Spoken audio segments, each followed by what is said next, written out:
se mi permette vorrei tornare un attimo al discorso del referendum e lanciare un suggerimento, anche per far capire quanto ci teniamo a questo sì al referendum.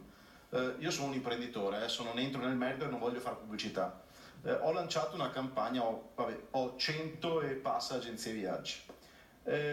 Ma nello specifico ho lanciato un suggerimento dicendo che dal 23 di ottobre al 31 dicembre chi si presenterà presso le agenzie avrà diritto ad uno sconto se si presenterà con il certificato elettorale.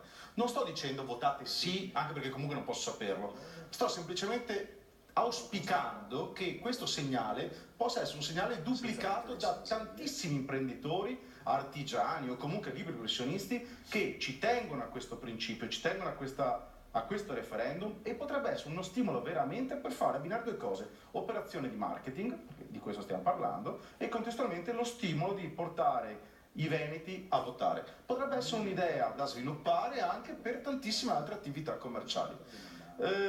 Mi collego poi un attimo al discorso sempre di che cosa intendiamo noi come autonomia. Lasciamo perdere l'indipendenza, è giusto, parliamo soltanto di autonomia perché adesso è giusto parlare solo di autonomia. Ciò che ci auspicheremo in realtà sarebbe, cosa che non è prevista in questo momento, ma è un'autonomia fiscale estremamente pesante. Quando Zaia ha detto non saremo come Trento e ci terremo una decima del residuo fiscale, lo sappiamo, ma sarebbe molto interessante perché potrebbe essere una soluzione anche del problema del sud, la questione meridionale.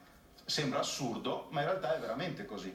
Oggi il problema maggiore del meridione non sono sicuramente i siculi, non sono sicuramente i sardi, non sono sicuramente i campani, ma sono la gestione politica e sociale di quei territori.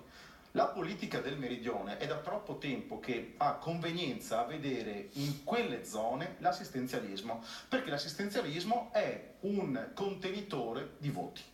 Ora, se tu togli via a queste regioni, tipo la Sicilia, la regione Sicilia, non parlo ai siciliani, togli via la possibilità di avere questi sovvenzionamenti extra che gli arrivano da quei residui fiscali di quelle poche regioni che ce li hanno, si troverebbero di fronte alla necessità di dover reperire risorse dal territorio.